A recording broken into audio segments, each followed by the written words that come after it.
এইটা কেবল আপনার পানি প্রকল্প উদ্ঘাটনের কথা নাই, এটি অছি যে হর ঘর জল হর ঘর নল যে কথা উঠিলা, বর্তমান আজ সমস্ত ঘরକୁ আমি জল যোগাই দৌঁচ, কিন্তু জল অর্পণ দিবস করিকি আপনি আনুষ্ঠানিক ভাবে পালন করার উদ্দেশ্য যে জলর সংকট আগামী দিନରେ গত 10-15 वर्ष धरिक जो प्रकार भाव में जलर संकट आस्ते आस्ते बढ़ी बढ़ी चलती, भारतर लोकसंख्या जो प्रकार बढ़ी बढ़ी चलती, यार व्यवहारिता यार उपकारिता यार भयावहता यही संपर्क में ये आज समस्त को जन देवार अच्छी जे अवेयरनेस कैंप समस्त अवेयर कराऊँगी जे भारत वर्ष में जलर अवस्था कौन हम, ओडिशा रे जलर अवस्था कौन हम,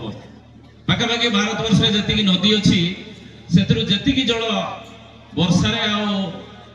मिले से तार पाखापाखि अधा पानी आम समुद्र को चल जाए, किंतु आम विभिन्न जगार गत 20 वर्ष धरिक विभिन्न जगार अंडरग्राउंड वाटर को यूज करुषा पाखापाखि 231 बीसीएम वाटर आम वर्षा जल पाचे, किंतु 48% मात्र आम व्यवहार करछे, बाकी सब जाऊँ समुद्र को। से प्रकार अंडरग्राउंड पाखापाखि 17 बिलियन क्यूबिक मीटर पानी 2 बिलियन क्यूबिक मीटर 20 वर्ष तले व्यवहार होता, एवं आसिक 8 बिलियन क्यूबिक मीटर व्यवहार है, अर्थ आ किसी दिन पर अंडरग्राउंड पानी भी सर्टेज पड़ जाए। तेणु यही संरक्षण में पानी तार संचय तार भयावहता तार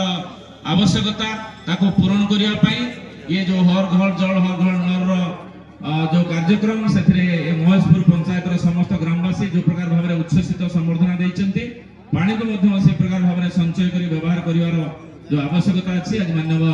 मंत्री आसवा सेवा पद उद्भावन देवे। समस्त धन्यवाद। जय जगन्नाथ।